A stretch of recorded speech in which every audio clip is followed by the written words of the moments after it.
사랑하면 좋은 걸 주고 싶어지죠. 그런데 이 선한 의도가 때로는 문제를 만들기도 합니다.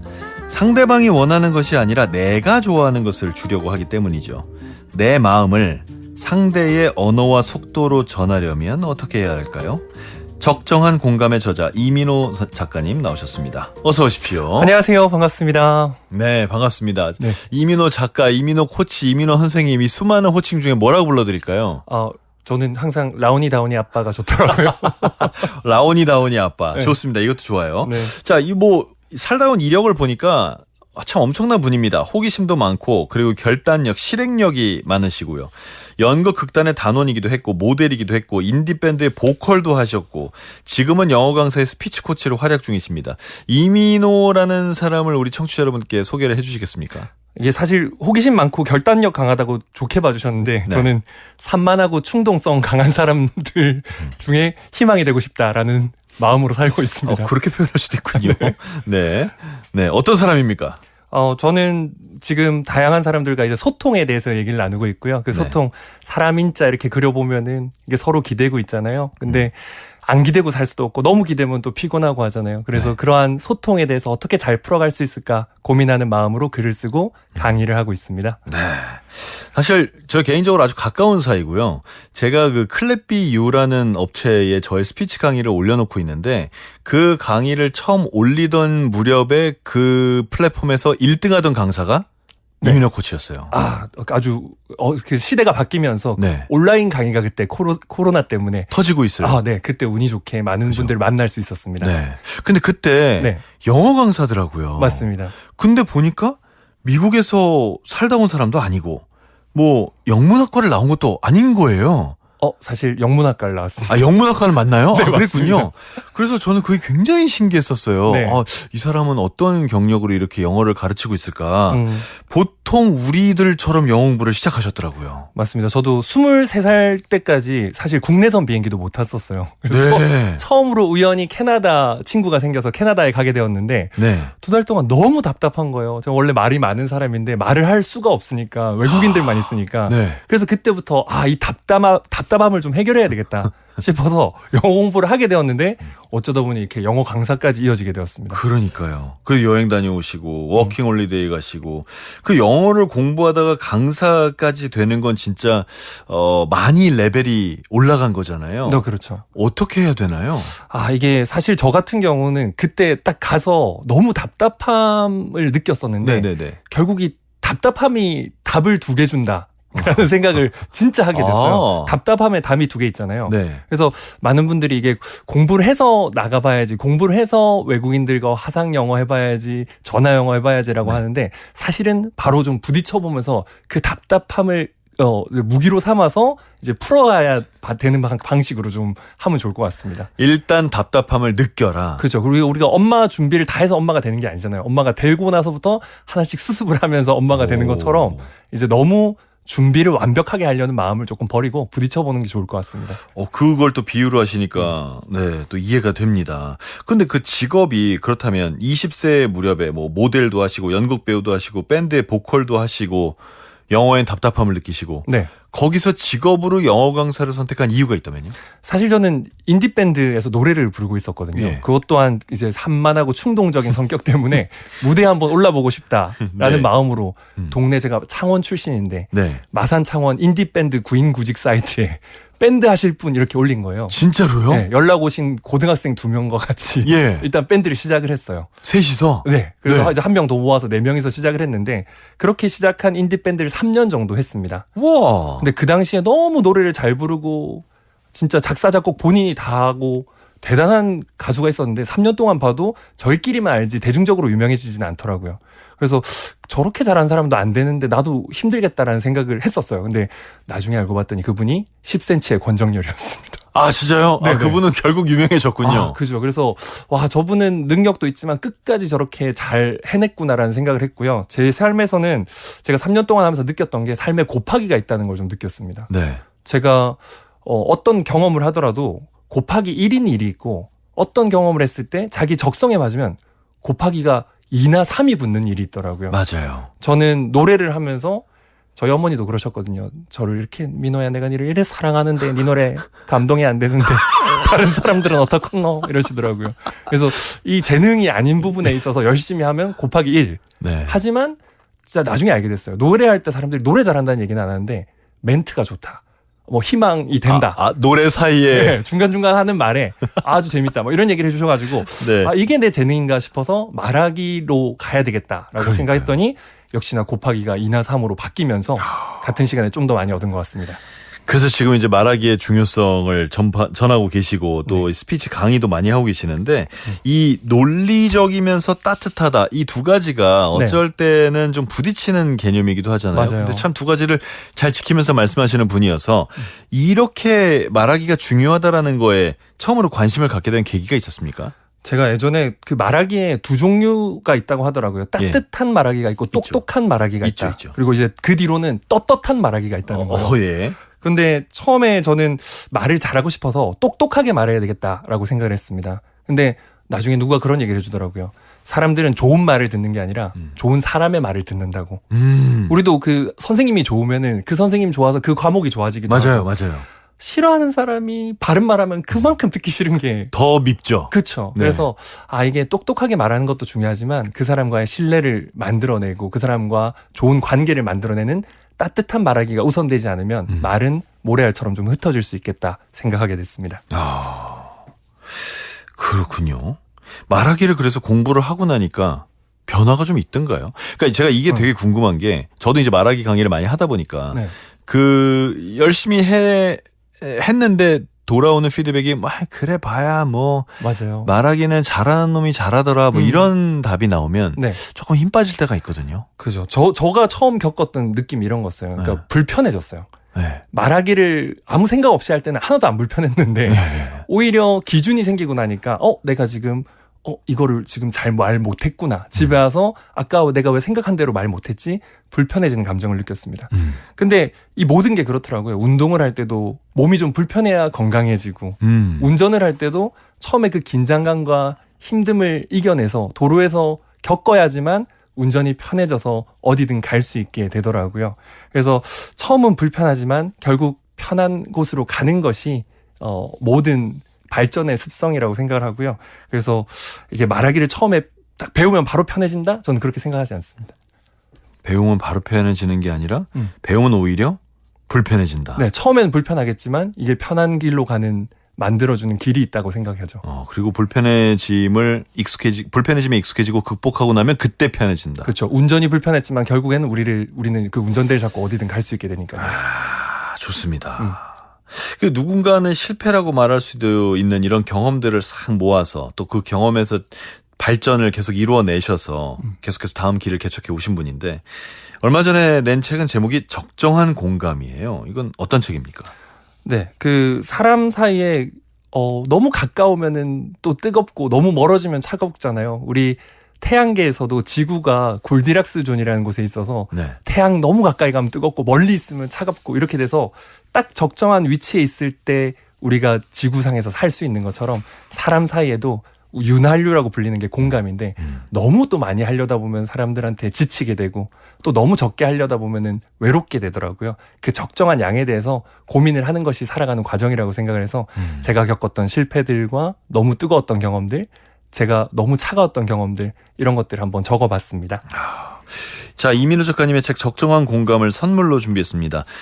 오늘 여러분의 말하기 고민, 인간관계 고민도 방송 중에 함께 나눠볼 겁니다. 사연과 함께 책 신청해 주시고요. 샵 0302 문자메시지 짧은 글은 50원, 긴 글은 100원, 정보 이용료 부과됩니다. 3분 선정해서 저희가 개별 연락 드리겠습니다.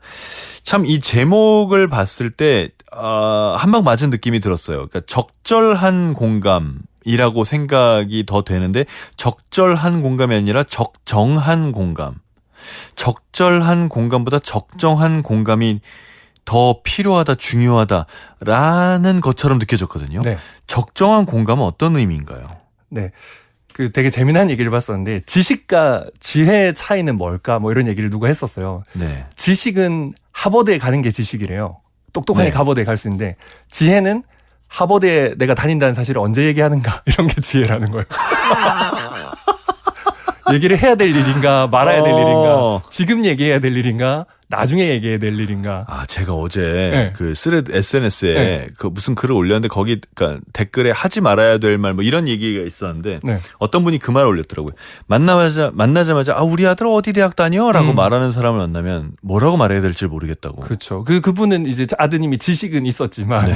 이거를 지혜롭게 언제 말을 해야 될지 모르기 때문에 상대방들을 불편하게 할 수도 있는 거죠. 언제 말하느냐. 네. 그래서 이게 하버드 간 것만큼 중요할 수도 있죠. 그렇죠. 지식은 우리를 배고프지 않게 하지만 네. 지혜는 우리를 불행하지 않게 한다고 하더라고요. 와. 그래서 이게 적정이라는 단어가 뭐냐면 적절하다는 것에 정말 딱 올바른 양과 때, 시간과 장소 등을 합한 의미가 될 수 있겠죠. 우리가 딱 애매할 때 온도가 딱 맞으면 이게 적정 온도라고 하잖아요. 네. 너무 차가워지지도 않고 너무 뜨거워지지도 않은. 그래서 공감도 그 적정한 양이 있을 것인데 이게 정해져 있는 게 아니죠. 항상 변하더라고요. 이걸 사람과 사람 사이에서 잘 맞출 수 있을 때 건강하고 행복하게 살 수 있을 거라고 생각합니다. 근데 지금 말씀하신 그 부분 때문에 어려워요. 맞아요. 그러니까 지금도 적정 온도라고 얘기하셨는데 사람마다 적정 온도가 다 다르잖아요. 네네. 저는 잘 때 저희 집 딸과 저희 와이프의 적정 온도가 달라서 그죠. 제가 두 여성의 그 니즈를 맞추느라 굉장히 고생하고 있거든요. 맞습니다. 네. 적정 온도를 그러니까 적정한 공감, 적정하다라는 그 수준을 어떻게 맞춥니까? 이것도 좀 일화가 있는데 제가 아는 분이 그런 얘기를 하더라고요. 국밥이 왜 맛있는지 아십니까? 국밥이요. 네. 그랬더니 왜 맛있지? 라고 했더니 국밥 좋아하시잖아요. 다들. 좋아하죠. 간을 지가 맞추거든. 이러더라고요. 그래서 국밥집에는 이 새우젓이랑 네. 소금 같은 게 테이블마다 놓여 있잖아요. 있죠. 그래서 파도 이게 있고 막. 요게 딱 맞다라고 말해주지 않고 너 필요한 만큼 넣어서 먹어라. 이게 예. 가능하기 때문에 모두가 대부분 맛있다고 느끼더라고요. 그래서 이 국밥집처럼 좀 해야 되는 것 같습니다. 사람마다 원하는 게 다 다르고 필요한 게 다 다른 세상에서 이게 내가 옳다. 이게 적정해. 너한테도 이게 좋을 거야. 이런 마음을 버리고 상대방한테 필요한 게 무엇일까를 열어두는 마음. 국밥집 마인드가 일단 적정한 고금의 출발점이라고 생각합니다. 그거를 네가 판단하게 해줘야 된다. 그렇죠. 이거 굉장한 포인트입니다. 이사인님께서 수박 큼지막하게 권하고 싶은 한쌤 반갑습니다. 말을 잘해야 한다고 생각하는데 잘 안 됩니다. 예쁜 말로 표현 잘하는 방법 알려주세요 하셨고요. 0951님 교육방송으로 혼자 영어회화 공부한 지 1년 넘었는데 해운대에서 살아서 길 물어보는 외국인 많아 저도 입이 트였어요. 오늘 선생님 얘기가 큰 도움이 되네요. 5169님, 저는 한 가지를 잘하기도 힘든데 이민호 작가님의 다양한 재능이 부럽기도 하고 존경스럽습니다. 삶에 곱하기가 있다는 말에 공감합니다. 라고 문자 남겨주셨습니다. 적정하다. 이게 참 주관적이기 때문에 상대방의 기준에 맞춰야 되는 거고 그래서 상대방이 스스로 맞출 수 있게 도와줘야 된다. 이 말인 것 같아요. 국밥집 마인드라는 게. 네, 맞습니다. 상대방, 이게 네. 그 운전을 할 때도 마찬가지인데 네네. 저는 적정하게 달린다고 생각을 했지만 어떤 사람은 제 속도가 느리다라고 느낄 수 있는 거고 그럴 수 있죠. 그렇죠. 빠르다라고 할 수 있는데 그 도로 규정도 있고 그리고 도로 상황들도 맞춰서 우리가 달려야지 안전하게 목적지에 도착할 수 있잖아요. 네. 그런 것처럼 항상 이게 내가 옳다라는 마음 이게 아니라 사회적으로 어떤 것이 옳을까를 늘 다시 한번 볼 수 있어야 되고 상대방과 함께 있을 때 이 사람한테 혹시 무리되는 부분은 없는가 또는 내가 이렇게 함으로써 사고가 날 수 있는 위험은 없는가 이런 것들을 늘 지켜보는 마음이 필요합니다. 재밌네요. 보통 스피치 강의를 하면 뭐 발음 정확하게 하는 법, 말의 속도 조절하는 법 이런 기술적인 부분들 많이 얘기하게 되는데 저는 이런 것들을 말의 형식이라고 합니다만 어쨌든 말의 형식적인 부분에 대해서 관심 갖는 분들이 상당히 많이 있거든요. 네. 근데 이제 상대의 감정을 헤아리는데 이민호 코치는 항상 중점을 더 많이 두시는 것 같아요. 네. 말하기라는 거에 대해서 어떠한 철학을 갖고 계십니까? 네. 그 말하기가 크게 두 개로 나뉘더라고요. 하나는 에게 말하기고 하나는 위해 말하기인데 모두가 에게 말하기를 하잖아요. 뭐 친구에게 말하고 부모님에게 말하고 자녀에게 말하고. 근데 제가 느낀 거는 소수의 사람들은 위해 말하기를 하더라고요. 가치 있는 사람을 위해 말한다. 이 모든 문제가 여기서 오는 것 같은데 자기 말 많이 하는 사람 또는 남의 의견은 틀렸다고 하는 사람들은 함께 있는 사람에게 말하는 마인드를 좀 가지고 있고 정말 사람과 대화를 한 다음에 집에 가면서 오늘 너무 좋았어, 뭔가 배웠어, 따뜻했어, 우리가 좋게 느끼는 감정들은 상대방이 나를 위해 말해주는 느낌을 받았을 때 열리는 것 같아요. 그래서 그런지 우리가 테스 형 아시죠? 네네. 소크라테스 형의 제자인 텔레스 형이라고 있습니다. 아리스토텔레스 형님은 말하기를 완전 정립하신 분인데, 이분이 하신 얘기가 여러 가지 중에서 제일 중요한 게 결국 듣는 사람의 기분, 이게 당신의 말하기를 좌우한다라고 얘기를 했더라고요. 그래서 우리도 기분이 안 좋을 때 누가 무슨 얘기를 하면은 다 안 좋게 들릴 때가 있잖아요. 맞아요. 근데 내 기분이 좋아진 상태에서, 좋아 있는 상태에서 들으면은 조금 더 넓은 마음으로 듣게 되는데, 이제 말을 잘하려고 하는 사람들은 자기 얘기에 집중하는 것도 중요하지만 그 내용을 듣고 있는 사람을 위해 말하기 위해서 그 사람의 감정이 지금 어떤 상태인지, 뭐 우리도 어렸을 때 그렇잖아요. 아버지 기분 좋아 보일 때 좀 얘기를 한다. 맞아요. 근데 이게 조금 수준이 높아지면 아버지 기분을 좋게 한 다음에 얘기를 하는 경우도 있더라고요. 네. 아빠 오늘 좀 멋있는데? 뭐 이렇게 얘기를 하면은 아빠 기분이 좀 좋아졌어. 그때 우리가 용돈을 살짝 인상안을 얘기를 했을 때 달라질 수 있는 거죠. 그러니까 내가 하고 싶은 말만 보고 살아가는 사람과 상대의 기분을 보는 건 좀 다른 문제라고 생각해요. 에게 말하기와 위해 말하기. 굉장히 또 큰 차이가 있습니다. 0178님, 나이가 들수록 인간관계가 어렵다고 느껴져요. 그런데 선생님 책도 읽고 강의도 듣다 보면 그 선을 어떻게 지켜야 할지 조금씩 감이 오는 것 같아요.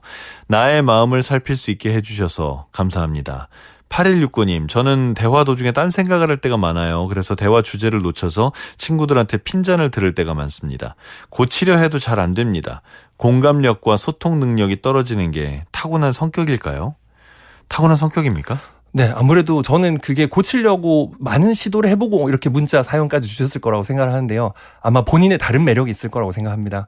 이게 주제를 따라가는 걸 잘하는 사람도 있지만요.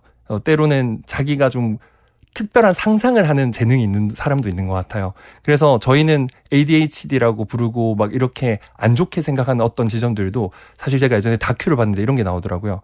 헌터스쿨이라고 해서 그 사람들은 산만한 사람들이 아니라 사실은 사냥꾼의 피를 받은 사람이다, 이렇게 표현을 하더라고요. 네. 그래서 뭔가 농사꾼은 주변을 계속 정착을 하고 안정감 있게 지켜보는 능력이 있겠지만, 사냥꾼들은 산만하다가도 사냥할 그 대상이 나타났을 때 집중적으로 뛰어들죠. 그러다 보니까 자기만의 사냥을 좀 쫓아가는 능력이 있다라고도 좋게 해석을 할 수 있는데요. 아마 사연자 분께서는 조금 늘 지켜보는 마음보다 사냥꾼이라는 좀 태도가 있는 것 같은데, 그 자신이 가진 매력 때문에 친구들이 아직도 만나고 있는 걸 테니까 노력은 하되 안 바뀐다고 스트레스 받는 것보다 재밌는 얘기 더 많이 해주시면 좋을 것 같습니다.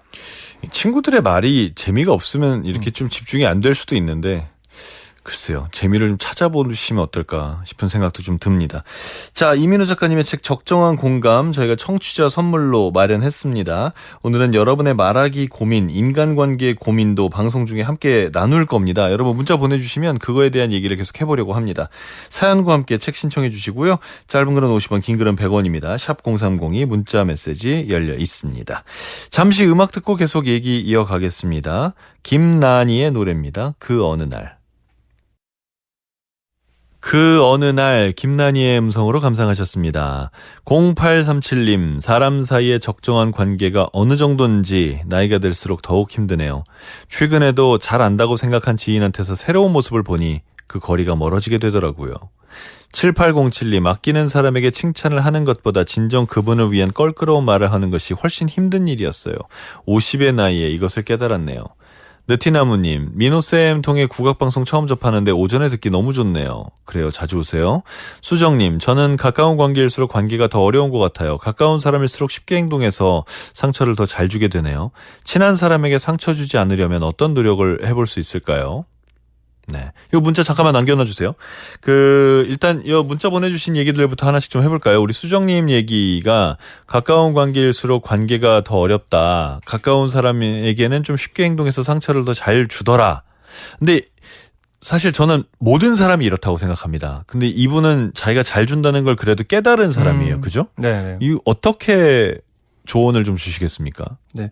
사실 우리가 착각하는 게 가까운 사람이기 때문에 쉬울 거라고 생각을 하는데 가장 어려운 게 가까운 사람이더라고요.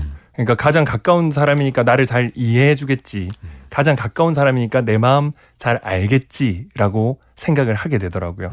그런데 이게 가장 큰 오해인 게, 저는 끝판대장이 가까운 사람, 가족이라고 생각. 오죽했으면 그 행복은 이런 명언이 있더라고요. 행복은 가족이 다른 도시에 살고 있는 것이다라고. 그러니까 너무 가까이 있으면은 진짜요? 네, 다른 도시에 건강하게 살고 있는 것이다. 오. 예, 이런 마음을 저도 이제 공감을 하게 되었고, 그래서 사실은 이 마인드를 우리가 항상 다시 점검해봐야 될 필요가 있는 것 같습니다. 예, 악기도 기타도 그렇고 피아노도 그렇고 가끔 조율을 하잖아요. 예, 가까이 있기 때문에 늘 함께 있을 거라고 생각하는 이 가족에 대해서 항상 내가 주변에 다른 사람들한테는 이렇게 안 하는데 오히려 그렇게 할 때 있잖아요. 예전에 이런 일이 있었는데 어떤 제 아는 형님 중에 강의를 하시는 분인데 그 레크레이션을 주로 하시는 분이세요. 네네네. 근데 이분이 어느 날 명절 끝나고 민호야 나 추석 때 레크레이션을 했어 이러시는 거예요. 그래서 아니 형님 매번 레크레이션 하시면서 왜 이렇게 또 명절에 집에서 쉬시지 이랬어요. 그랬더니 나도 그렇게 생각했는데 어떤 형님이 자기한테 그런 얘기를 해줬대요. 이렇게 얘기하더라고. 너는 네가 제일 잘하는 걸 왜 가족들한테는 안 해줘? 라고. 그래서 저도 그렇더라고요. 저도 네. 어디 나가면 밖에 사람들한테는 친절하게 아까 전에 우리 PD님 만나서도 이렇게 나이스하게 하는데 네. 가족들한테 오히려 못할 때가 많더라고요. 그래서 사실 우리가 고객들 대하듯이 또는 사업상 만난 사람들 대하듯이 아 맞아 우리 가족한테도 이 좋은 걸 내줘야지라고 하면 사업상 만나서 함부로 한 사람 없잖아요. 없죠. 근데 우리 가족들한테는 아 저 사람이 나한테 함부로 하니까 나도 한다 이렇게 되는데 그 관계가 거의 돌고 도는 것 같더라고요. 그래서 조금 내가 할 수 있는 거 사실 이런 명언이 있더라고요. 그 남과 과거는 바꿀 수 없고 나와 미래는 바꿀 수 있다. 그래서 일단 오늘 내가 할 수 있는 말 내가 제일 잘하고 밖에 나가서 멋지게 하는 것들을 우리 가족들한테 해보는 것으로 시작을 해볼 수 있을 것 같습니다.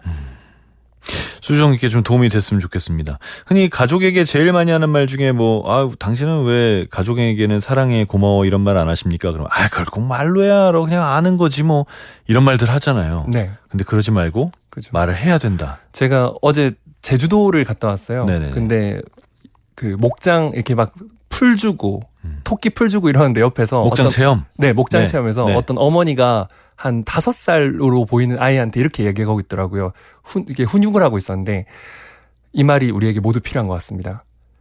말하지 않으면 엄마는 몰라. 말을 해줘야 돼. 라는 거. 사실 그때 우리가 배웠어야 되는데. 그때 배웠는데. 그러니까 배웠는데 자꾸 까먹으니까 네. 맞아. 오늘 아침 출발하면서도 가족이라고 말 안 한다고 무조건 알 거라고 생각하면 안 되겠다. 그러게요. 네. 자, 그리고 아까 0837님의 문자 중에 최근에 잘 안다고 생각한 지인한테 새로운 모습을 보니 그 거리가 멀어지더라. 이것도 참 가끔 겪는 일이에요. 맞아요. 그 내가 예상하고 있는 것들이 있죠. 하지만 그 예상과 달라질 때 우리가 충격을 받고 하는데요. 마침 제가 이번에 그 제주도에 갔을 때도 북토크를 했는데 거기서 비슷한 질문이 나왔었어요.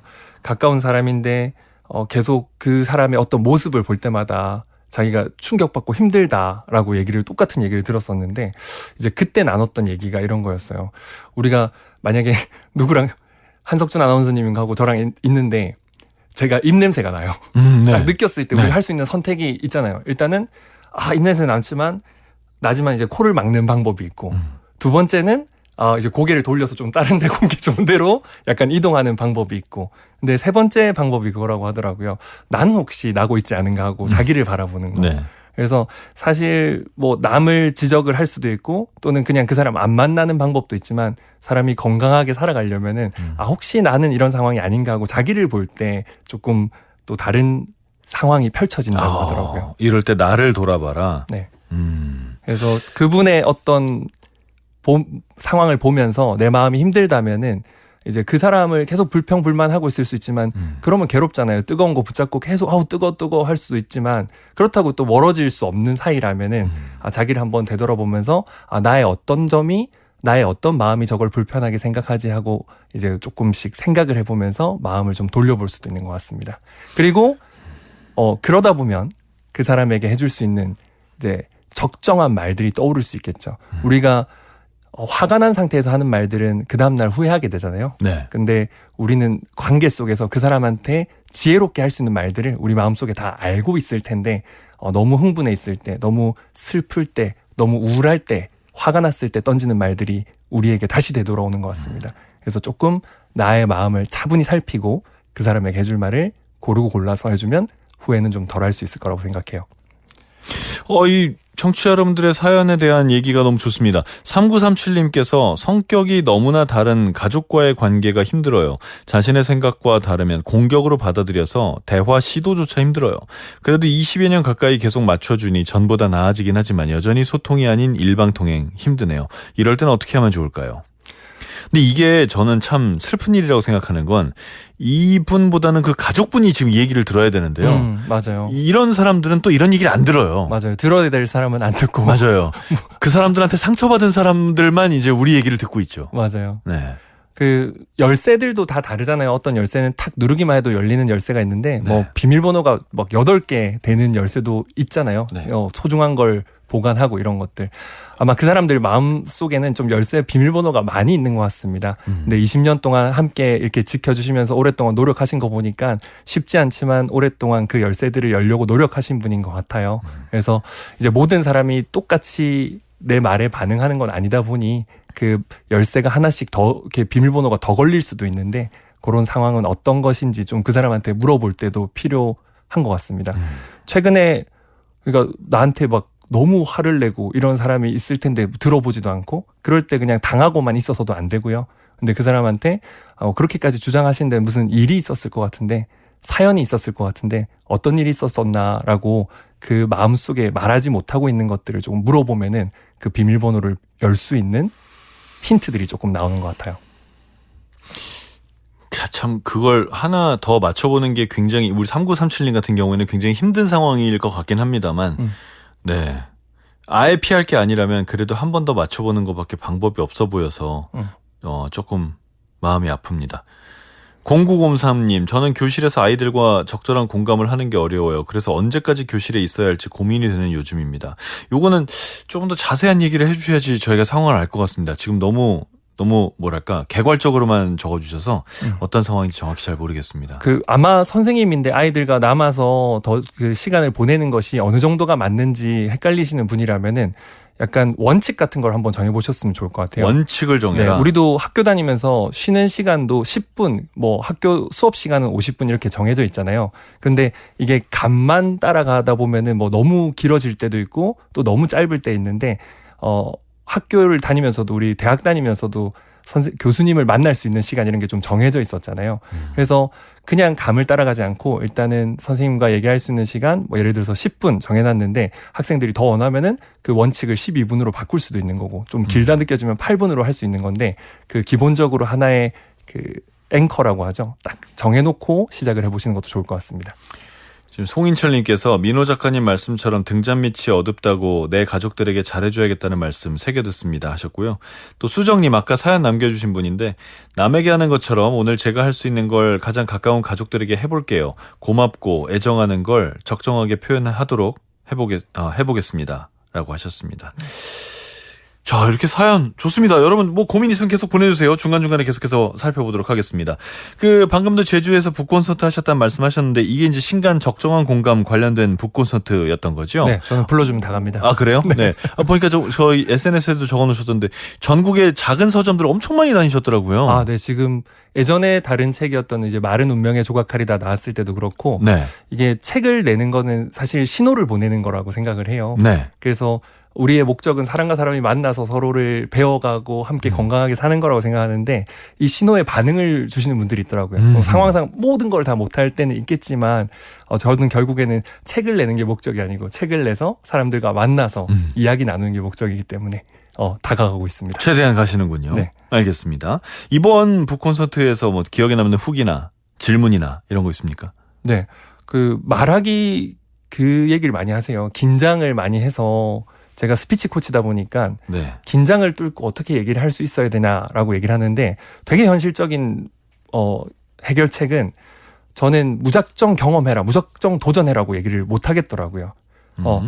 안전한 학습 공간을 좀 찾았으면 좋겠어요. 네. 예를 들어서 새싹이 나고 있을 때 아무데나 놔두면 이게 햇빛에 말라 죽거나 물을 못 먹어서 이게 또 잘 말라 죽을 수 있잖아요. 네. 그런데 이거 잘 보호해주는 상황이 되면 이 새싹이 결국 나무로 또 클 수도 있는 상황인데 우리 말하긴 특히 그래요. 이렇게 누군가에게서 딱 얘기를 하면은 바로 그 말은 잘못됐어 하고 탁 지적받을 때가 많아가지고 결국 나는 말 못하나 보다, 말은 타고나는 건가 보다, 이렇게 좀 상처받는 분들이 많은 것 같은데요. 이런 것들을 되게 안전하게 성장할 수 있는 공간을 뭐 마련한 동호회라든지 아니면 뭐 학원이라든지 이런 게 있는 것 같습니다. 그래서 뭐든 무작정 가서 이제 배워야 되겠다라는 것보다도 우리 회사도 그렇잖아요. 들어갈 때 군대 문화인 조직이 있고 네. 또 되게 수평 문화인 조직이 있는 것처럼 자기한테 맞는 안전한 성장의 공간을 찾는 것이 되게 중요하다고 생각해요. 그래서 그게 그분께 드렸던 말씀이고, 어떤 분은 반대로 자기는 정말 잘하고 싶다, 좀 나를 강하게 키워줄 뭐 이런 것들 원하시는 분들도 있더라고요. 네, 있죠. 그런 분들한테는 제가 그런 말씀을 드렸습니다. 성장에서 제일 중요한 건 GBS다. GBS는 이제 개박살이다. 개박살 나야지 느는 거지. 예. 안전하게 성장하려고 하면 안 된다. 안전한 성장이라는 건 없는 것 같아요. 그죠. 그래서 이게 아까 전에 말했던 새싹 같은 분이라면은 안전한 성장의 공간을 찾아서 이제 커야 되겠지만은, 내가 정말 멋지게 더 성장해 보겠다라고 자신감이 좀 생기고 경험이 생기신 분이라면 좀 부딪힐 수 있는 공간을 찾아야 되겠습니다. 자, 비비드님이 민호쌤이네요. 톡을보다 대화에 대한 내용이라 궁금해서 들어왔는데 민호쌤 목소리에 깜짝 놀랐어요. 이번에 두 번째 책 출간 축하드려요 하셨는데. 감사합니다. 두 번째 책이 아니죠? 네, 영어 책하고 이렇게 포함하면 한 6권 정도. 그죠? 네. 엄청나게 다작을 하셨습니다. 열심히 쓰고는 있는데 네. 매번 쓸 때마다 이게 쉽지 않더라고요. 특히나 이번엔 에세이였기 때문에 영어 책 같은 경우는 영어를 어떻게 쉽게 할 수 있는지를 알려주는 이제 내용, 교육적인 내용인데, 요거는 어찌 보면은 살짝 저의 치부를 많이 드러내는 부분들이 많았었어요. 네. 부끄러운 실수들, 실패들. 하지만 항상 그 글을 쓰면서 느낀 건데, 이제 어제 내가 싼 똥이 오늘의 걸음이 된다, 이런 마음으로 나한테 걸음을 부어주는 거, 내가 어렸을 때 이제 부모님이 걸음을 주셨었는데 네. 사실 나이 들고 나서부터는 내가 내 걸음을 만드는 거더라고요. 그래서 오늘도 그 걸음으로 나아가기 위해서 하나씩 부끄러운 경험들을 써봤습니다. 네. 적정한 공감 때문에, 그러니까 어떠한 상대방 때문에 네. 상처를 받으신 적도 있습니까? 그럴 때는 어떻게 대처를 해야 되나요? 네, 사실 불쾌하죠. 이렇게 탁 바로 누군가가 어떤 얘기를 했을 때 내가 원치 않고 필요치 않은 얘기를 해주면 이제 불쾌할 때도 있는데, 예전에는 여기에 바로 반응을 했었어요. 그래서 네. 불쾌한 감정이 바로 튀어나왔었는데, 살아가다 보니 이게 바로 튀어나온 말들은 주로 자기에게 안 좋은 결과로 이어지더라고요. 그래서 예를 들어서 뭐 도로에서 운전을 하다가도 누가 이렇게 끼어들었다고 나도 갑자기 화내다 보면 이게 분명히 사고로 이어질 때가 많기 때문에, 지금은 조금 일단 안전을 확보하는 게 제일 중요하다고 생각을 해요. 그래서 불쾌한 얘기를 했을 때 피할 수 있는 경우, 이게 누가 흉기를 들고 다가오는 정도의 문제라면 도망가야지 당연한 문제일 거고요. 네. 근데 그게 가까운 사람이고 자주 봐야 되는데, 그런 상황이라면은 바로 반응을 하기보다 좀 대응을 해야 되죠. 반응과 대응이 좀 다르잖아요. 다르죠. 그래서 이렇게 얘기를 할 수 있겠죠. 그 사람이 나한테 그런 얘기를 했을 때 뭐 진짜 나쁜 의도로 얘기를 했다, 그러면 이제 이거는 안전을 확보하는 대응을 해야 되겠지만, 이 사람이 자기도 모른 채 농담이라고 또는 나한테 도움된다고 해주는 말들이 있을 때가 있어요. 그러면은 우선은 정신을 좀 차리고 차분하게 마음을 한 다음에 그 사람에게 그 의도에 대해서 고맙다라고 먼저 말을 할 필요가 있는 것 같아요. 그래서 저를 생각해줘서 이런 말씀 해주셔서 고맙습니다라고 얘기를 하면 그 뒤에 이어질 분란이나 화나는 상황들, 상대로부터 또 다른 반응이 오는 것들을 우선 조금 막을 수 있고, 그런데 저는 이런 경우에 약간 불편함을 느껴서 혹시 이런 식으로 좀 해주시면 어떨까요? 이제 제안까지 해줄 수 있으면 좋겠죠. 그래서 제일 문제, 크게 피해야 될 문제는 여기서 최선의 상황을 찾아가기는 쉽지 않습니다. 하지만 최악의 상황을 피하는 것을 목표로 하는 것이 제일 중요하다고 생각하죠. 최악을 피한다. 네, 도로에서 만난 아주 난폭 운전자라면 피하라. 그런데 이 사람과 계속 길을 가야 되는 사람이다, 그러면은 적정한 상황을 만들어서, 우리 아까 얘기했던 그 사람에게 기분을 나쁘지 않게, 상하지 않게. 왜냐하면 아리스토텔레스가 말한 것처럼 듣는 사람의 기분이 내 말을 전달하는데 너무 중요한 포인트이기 때문에, 내가 반응을 했을 때 그 사람이 또 그 화난 말에 화난 반응이 올 수 있기 때문에 그 사람의 기분을 상하지 않게 하면서 의도를 칭찬하고, 그 다음에 내 의사를 정확하게 전달을 한다면은 뒤에 일어날 분란을 좀 피할 수 있을 것 같습니다. 어쨌든 이 케이스는 상대방에게는 악의가 없었다는 그런 좀 큰 전제 조건이 하나 붙어 있네. 네, 악의가 있으면 도망가야죠. 못되게 말하는 사람도 있으니까요. 네. 네. 그 반대로 상대방이 어떤 공감, 어떤 따뜻한 말을 해줬는데 그게 너무나 감사했던 그런 경험도 있으신가요? 있죠. 제가 예전에 영어 학원을 처음 오픈을 했을 때 그 빚을 내서 이렇게 시작을 했었어요. 그래서 그 수업에 한 비구니 스님이 들어오셨었는데 네네. 저는 그 막 빚도 내고 아직 학원이 잘 되지도 않으니까 걱정이 많은데 스님이 되게 지혜로운 말씀을 해주실 줄 알았어요. 근데 스님이 저를 탁 보시더니 장사 안 돼서 걱정이 많지 이런 얘기를 하시더라고요. 그래서 스님 같은 말씀을 안 해주시네 라고 생각을 했는데 나중에 8주 동안 계속 그런 얘기를 해주신 다음에 제가 스님한테 드렸던 말씀이 덕이 있으면 사람이 모이는 법, 덕이 없음을 걱정해야지 사람이 없음을 걱정할 필요가 있겠습니까 스님. 제가 스님 같은 소리를 하고 있더라고요. 네네네. 그래서 왜 그런지 봤더니 나중에 책을 읽다 이런 걸 봤는데 지혜로운 사람은 지혜로운 말을 하지 않고 상대를 지혜롭게 도와준다 라는 말을 봤어요. 스님이 했던 게 저한테 했던 게 그거였어요. 제 마음을 읽어줌으로써 제가 스스로 정신을 차릴 수 있게 도와주고 아까 제가 그 덕이라는 말 그거 고등학교 때 허생전이라는 문학 작품에서 봤던 거거든요. 네네. 근데 그걸 우리가 모르는 게 아닌데 네. 사실 불안하고 우울하고 화가 났을 때는 까먹더라고요. 잘하고 싶으면 더 열심히 하면 되는데 잘 안 되면 어떡하지라는 걱정으로 오히려 더 상황을 안 좋게 만들 수 있는 이 상황에서 스님이 제 마음을 공감해 줌으로써 제가 할 수 있는 것들을 깨닫게 해줬던 것 같아요. 자, 그리고 이거는 저도 참 많이 받는 질문인데 이런 사람도 있습니다. 상대방이 무슨 얘기를 하든지 그 얘기를 가지고 가서 자기 얘기하는 사람도 있어요. 네. 얘가 이런 게 있습니다. 나 어제 새로운 요리에 도전해봤어. 그러면 오 대단한데 어떻게 만드는 거야? 맛있었어? 이런 거 물어보는 게 일반적이잖아요. 네. 근데 나 어제 새로운 요리에 도전해봤어. 그거 나도 해봤는데 그거 그렇게 하면 안 돼. 말하면서도 화나네요. 이런 사람들한테 어떻게 말해야 됩니까? 사실 우리가 이런 사람을 바꿀 수 있다고 생각하면 고통만 더 길어질 뿐이라고 생각합니다. 못 바꾼다고 봅니다. 그래서 비 오는 날도 있구나라고 생각하는 게 상당히 현실적인 조언. 날씨를 바꿀 수 없잖아요. 그냥 오늘은 비가 오는 날이구나라고 좀 생각을 하는 게 매우 현실적인 조언이고요. 그럼 거기서 덧붙여서 비는 피해요? 비는 피해야 되는데 네.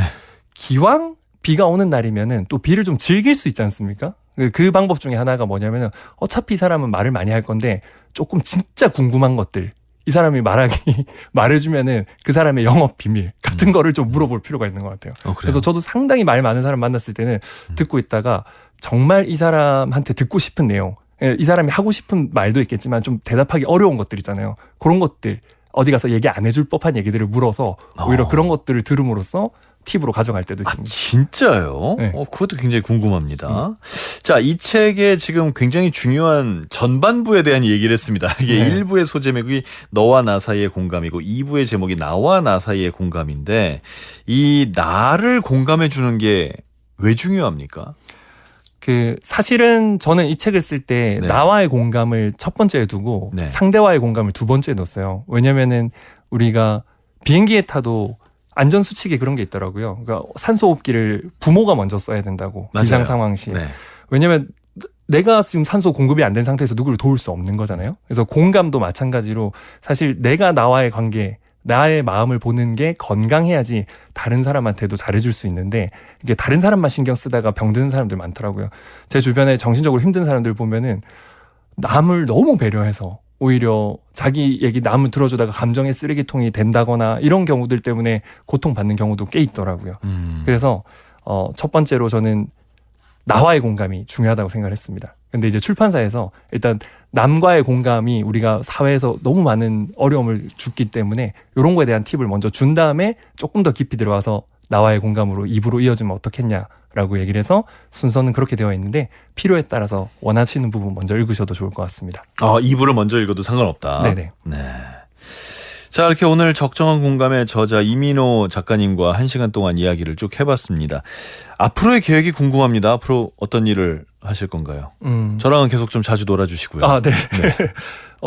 아나운서님하고도 같은 상황인 것 같은데요. 네. 저는 육아에 있어서 한 번 더 살기라는 마음으로 좀 살아보고 싶어요. 그러니까 이게 저희가 하고 싶은 것들이 있었잖아요. 살아가면서 하나의 사람으로서 이루고 싶은 것들도 있었는데 사실 두 아이가 생기면서 이게 조금 참아야 되는 것들, 돌아가야 되는 길들도 생기는데 이렇게 펼쳐진 길에 있어서 우리가 건강하고 행복하는 방법이 뭘까 생각해봤더니 이 길을 받아들이고 여기서 오히려 일어날 수 있는 일들을 행복하게 살아가는 거더라고요.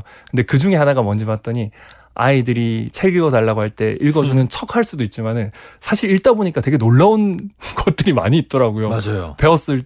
배웠다라고 생각했는데 네. 놓치고 있는 것들도 있었고요. 그래서 이제는 한 번 더 사는 마음으로 2번의 생을 얻었다는 생각으로 아이들과 좀 건강하게 살아가고 싶습니다. 그 생각까지도 정말 오늘 좋은 가르침이지 않나 하는 생각이 듭니다. 자, 국악방송 한석준의 문화시대 초대석 오늘은 적정한 공감의 이민호 작가님 함께했습니다. 오늘 귀한 말씀 감사합니다. 감사합니다.